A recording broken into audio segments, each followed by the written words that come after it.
Beginning Algebra, Section 1.3. Part 1 is on exponents. We use exponents whenever we want to write repeated multiplication.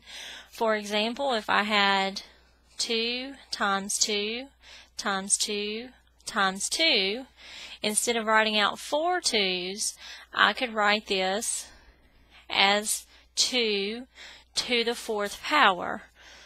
This would be what we call an exponential expression. The 4 is the exponent, the 2 is the base. This means that 2 is being multiplied by itself 4 times. And so I would read this as 2 to the 4th power. So exponents are useful whenever we want to write repeated multiplication of the same number. You'll have to be able to evaluate exponential expressions like example 1. This is read as 4 to the 2nd power, or we could read it as 4 squared. This actually means 4 times 4, so the answer is 16. So whenever it says evaluate, they want you to actually find the numerical answer here. 2 to the 3rd power, read as 2 cubed or 2 to the 3rd power, would be 2 times 2 times 2, which is 8. 1 to the 4th power, 1 to any power is still 1. Okay, 1 raised to any power is just 1. 6 to the 1st power, with a 1 for the exponent, is the same thing as just 6. Anytime we have a number where you don't see an exponent, it's understood that the exponent is a 1. Now sometimes you're going to have fractions that are raised to an exponential power. This problem says 3/5, all in parentheses, to the 2nd power. If the entire fraction is in parentheses, this means that the exponent applies to the numerator and the denominator. So this means 3 squared over 5 squared. So 3 squared means 3 times 3, which is 9. 5 squared means 5 times 5, which is 25.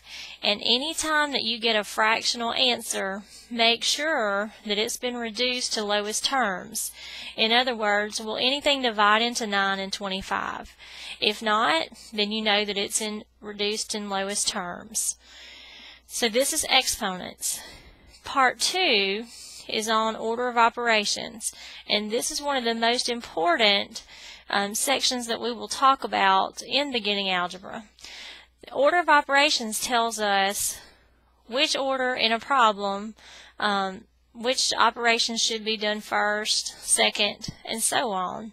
Because if I have a problem, let's say, for example, if I have 2 plus 3 times 6, how do I know what to do first? If I do 2 plus 3, that would be 5 times 6, which is 30. Okay, I could take that very same problem and do the multiplication first. So that would be 2 plus 18, which is 20. Two different answers for the same problem. How do I know which one is correct? Okay, well, the order of operations is going to tell me which one is correct. Okay, the order of operations tells us that first you should do parentheses, anything in parentheses, or any grouping symbol. Any grouping symbol means parentheses, brackets, braces, or absolute value bars, or the fraction bar. Okay, next you'll do exponents, then you'll do multiplication or division, and last addition and subtraction. So now tell me which one is correct down here. Okay, if I look at my order of operations, we didn't have any parentheses or exponents. Next would become multiplication.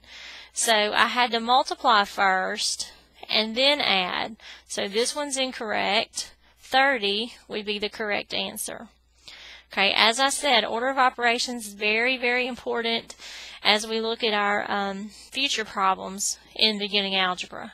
A shortcut method to remembering order of operations is to take the first letter in each one of these words, P for parentheses or any grouping symbol, E for exponent, M for multiplication, D for division, A for addition, and S for subtraction.